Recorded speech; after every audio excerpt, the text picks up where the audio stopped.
Thank you, Mr. Speaker. And if Canadians wanted any evidence at all, that what the Liberal government wants is an audience and not an effective opposition, Motion 9 reflects accurately and precisely that. It was about a year ago, under a year ago, that the Prime Minister of this country was elected by Canadians. It was a fair election. But the Prime Minister was elected in a minority situation, Mr. Speaker.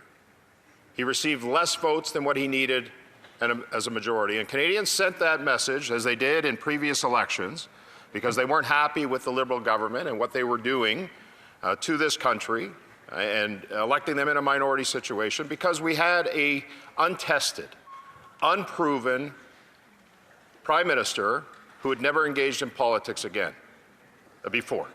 So Canadians actually voted for a minority government. What that meant, as is the convention around this place and as is relation to standing orders, we had committees that were negotiated at that time and that were structured in a way that reflected the results of the election.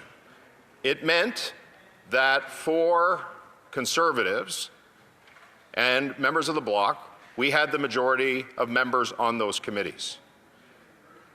For the committees that weren't oversight committees, that meant that if the opposition members wanted to determine what a study was going to be, if they wanted to compel witnesses, if they wanted to summons, if they wanted to compel documents, they could do it without it having to get to the chair. That's the way committees were formed. And the same can be said about the oversight committees, Mr. Speaker, of which I'm the chair of the Ethics Committee. The oversight committees exist because they deal with issues of importance related to government operations, government contracts, ethics, accountability, transparency. If it wasn't for the oversight committees in previous parliaments, as the member from Regina Capel had said, none of the scandals that became big scandals, scandals that in fact caused this parliament to be prorogued in the case of the Winnipeg Lab scandal, none of those things would have come out if it wasn't for the oversight committees. And that's the purpose that they serve, Mr. Speaker, is to hold the government to account, to ensure that there's transparency, to ensure that the information that is available to us in a majority situation of members on that committee, especially when a minority government is elected, that we are able to do that. And we run a real risk. I have a grave, grave concern that the level of accountability, transparency is not going to be there with Liberal members, at least at a minimum, on these oversight committees controlling those committees.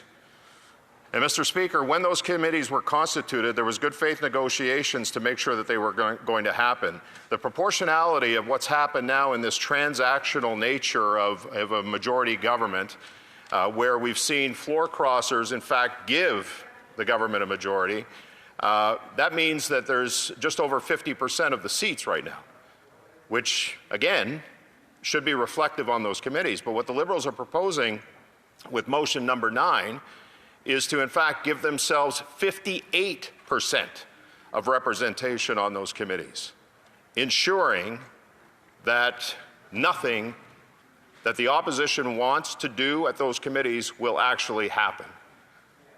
There will be no summoning of documents. There will be no appearance by witnesses. There will be no studies on things that happen as a result of scandals within this government that will ever see the light of day, Mr. Speaker, and that is what is most troubling to me.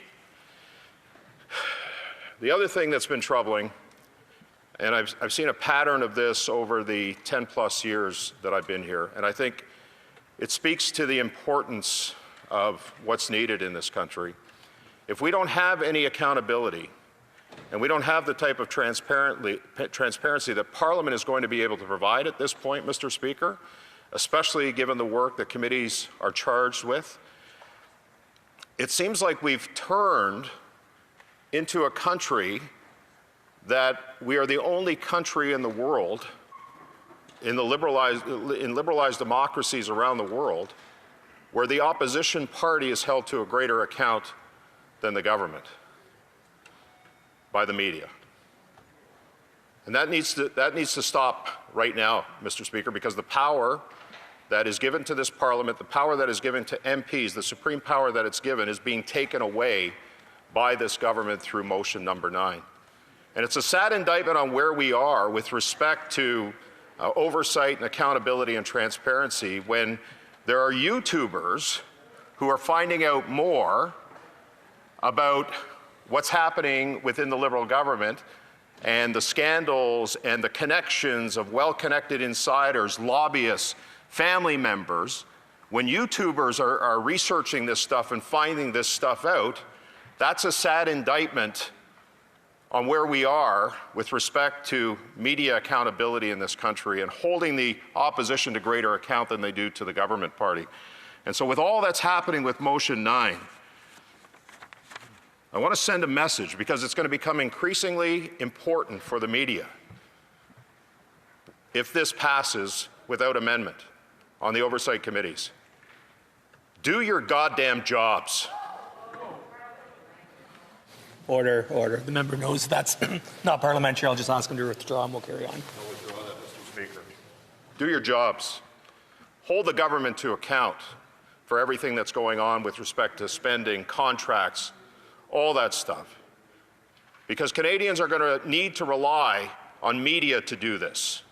Because they're handcuffing, the Liberal government is handcuffing the opposition party right now, particularly on oversight committees. Mr. Speaker, with this motion and with everything else that we've seen, the sad reality is that Liberals expect Canadians to give up, to get complacent and to go away, so that the Prime Minister can have total power without any accountability. That won't happen. Our country and its people are worth fighting for, Mr. Speaker. We'll continue to fight for people to afford homes, fuel, and food. We'll continue to fight for safety on our streets. We'll continue to fight for our resource workers, our soldiers, and Conservatives will continue to lead that fight every day and in every way in Parliament across the country and into the next election, when Canadians will reclaim this country we know and love and put the power back to the people and not the government. And Mr. Speaker, with that, I would like to close with an amendment to Government Motion number 9. And it reads that the motion be amended in paragraph B by adding after the words and estimates the word and B by adding after the words public accounts the following, which shall consist of 9 members and be composed of 4 members from the Liberal Party, 4 members from the Conservative Party, and 1 member from the Bloc Québécois.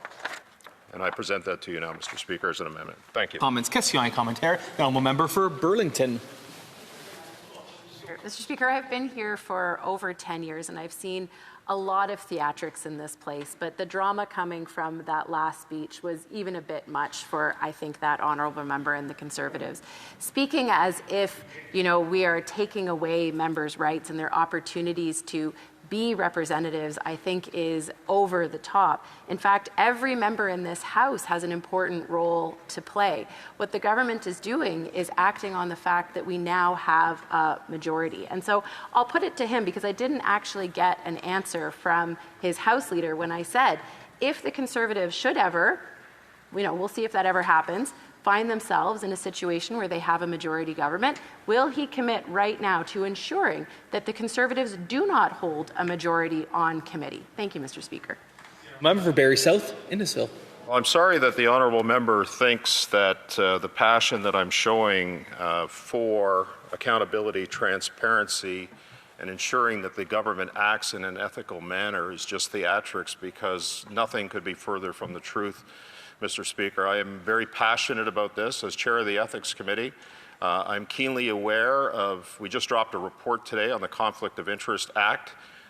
We, throughout the testimony of the Conflict of Interest Act, heard some pretty disturbing things when it comes to blind trusts, ethics screens not being applied in proper manners, the companies having $5.6 billion in unpaid taxes through offshore accounts. We've seen in the last little while, we've seen contracts, the spaceport in New Brunswick, other contracts handed out to Liberal family members. Mr. Speaker, I will make no apologies for being passionate about defending the rights of Canadians and making sure that ethical standards are met in this country. The honourable member for Repentigny. Mr. Speaker, after promising to collaborate, to ask for the points of view of the opposition, well, the first thing that we're seeing from this now majority Liberal government is to change the rules of the game unilaterally without any consultation of the Bloc Québécois. And they're even going against parliamentary tradition where committee makeup is established by consensus. Right now, they're doing exactly the opposite. And worse, when we look at the proposal from the Liberals would have 58% of seats on parliamentary committees, even though they have just 51% of seats in Parliament. I'd like to know what my honourable colleague thinks. The honourable member for Barrie South Innisfil. Thank you, Mr. Speaker. I've already spoken to this in my speech. As I said, when the election took place last April or a year ago, each party negotiated together the makeup of committees and the number of members on committees. And there were discussions at that time. And now, with members having crossed the floor, we're in this situation. To ensure that we have accountability, oversight, transparency at our committees. And this will do nothing to ensure that. In fact, I will suggest that it will make it much, much worse, and the Liberals will run ramshot through everything. They will pass whatever they want to pass, and committees will not have a say in any of it. Thank you.